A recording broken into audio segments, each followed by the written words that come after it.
Working Towards Ihsan newsletter. I recommend that you subscribe to this newsletter. This is Brother Ahmed Sheikh who runs it, and I know Brother Ahmed personally, and I've interviewed him on the channel actually before, many years ago. But he has this full analysis. Who lied about Muslim unaliving yourself? And he really presents it very well. He goes through why the material in the original journal article was mistaken, false. And then he also covers the drama that followed, because Dr. Osman, he called out Rania on Twitter. And he said that, look, I published this response to your article. You have some serious mistakes. What's your response? And the way that Rania and her co-authors responded was by saying that you are stupid. You don't know what you're talking about.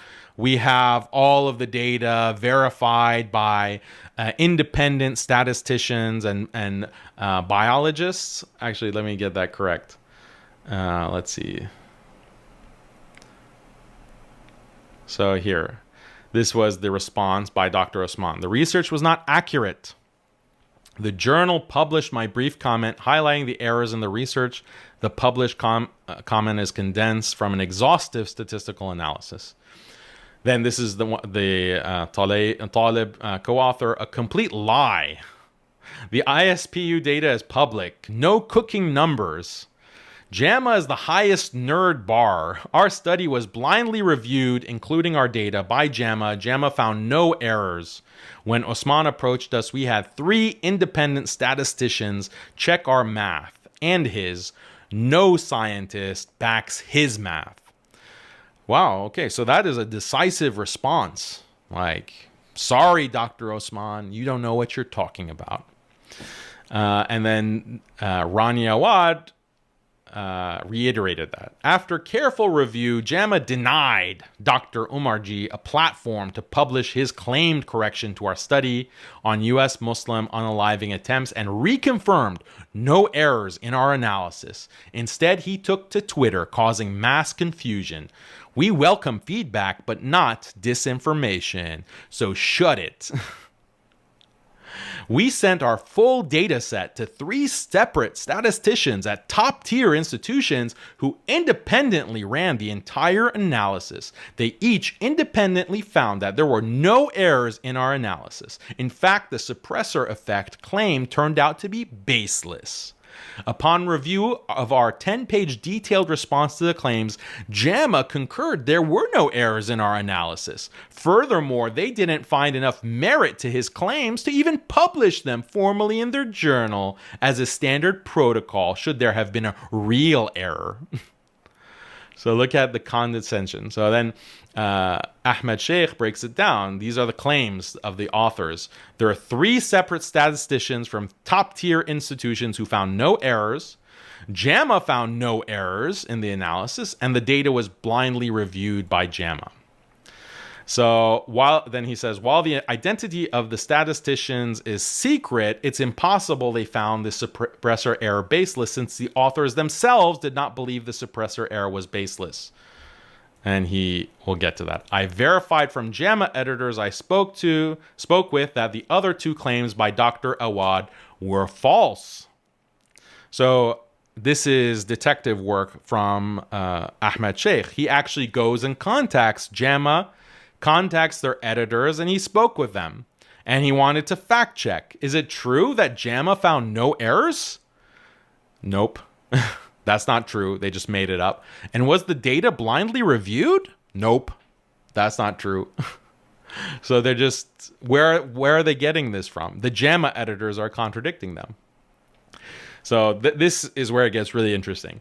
The problem is the authors themselves, in their rebuttal to JAMA Psychiatry, admitted Dr. Omarji's claim had validity. So privately, they're saying, yeah, there is some validity here. They did not disclose this to the public or Dr. Omarjee, who they publicly attacked, accused him of spreading disinformation, called him a liar, and even claimed that the error he found was baseless. The authors themselves privately told JAMA in their response, and this is the response. You can go, if you want to read this article, I linked it in the description, so you can go and click on it. Same with the Muslim Skeptic article. It's all linked in the description. And they explain that, yeah, there is an issue here. So there is validity. But they try to explain it away. The author sent this to JAMA before telling the Muslim community on social media the suppressor effect was baseless and that Dr. Omarjee was a liar and a troll peddling disinformation. Both of these cannot be true at once. Doctors Awaad and Talib lied to the Muslim community and unjustly attacked Dr. Omarjee. They lied. They lied to the Muslim community. Okay, so